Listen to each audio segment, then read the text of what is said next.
పరలోకములో ప్రధానులకును అధికారులకును సంఘము ద్వారా తన యొక్క నానావిధ జ్ఞానము తెలియపరచబడవలెనని ఇప్పుడు ఉద్దేశించి, యేసుక్రీస్తునందు నిత్య సంకల్పమట ఇది. పరలోకములో ప్రధానులకు అధికారులకు దేవుడికి దగ్గరున్న వాళ్ళు, వాళ్ళకి తెలియదా దేవుని వ్యక్తిత్వం, దేవుని కదలికలు, దేవుని పనితీరు, దేవుని మనస్తత్వం? తెలియదనే చెప్తుంది లేఖనం. ఎందుకంటే మనల్ని దేవుడు సృష్టించిన తీరు వేరు. మట్టితో చేశాడు మనల్ని, వాళ్ళని ఏకదం మహిమతో చేసేశాడు. అర్థమైందా? ఒకేసారి వాళ్ళని మహిమతో చేసేశాడు, మనల్ని మట్టితో చేశాడు. వాళ్ళకేమో అన్ని సౌకర్యాలు ఉన్నటువంటి లోకం ఇచ్చాడు, మనకేమో అగసాట్ల మరి లోకం ఇచ్చాడు. మరి మరి మరి మరి ఇప్పుడు మరి ట్రైనింగ్ కదా మంది, వాళ్ళకేం ట్రైనింగ్ లేవు. జస్ట్ ట్రైనింగ్ పొందే మనకు పరిచర్య చేయటానికి వాళ్ళ పని.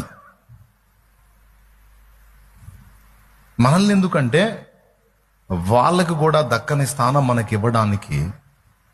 ఒక మాటలో చెప్పాలంటే, దేవునికి ఒక స్వభావం ఉంది.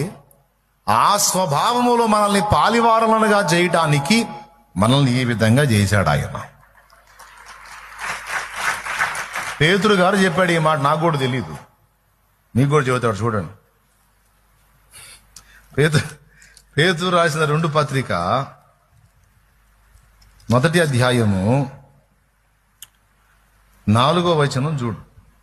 5వ లైన్, 4వ వచనం 5వ లైన్, లేకపోతే 4వ వచనం అంతా చదువు. ఏమైంది?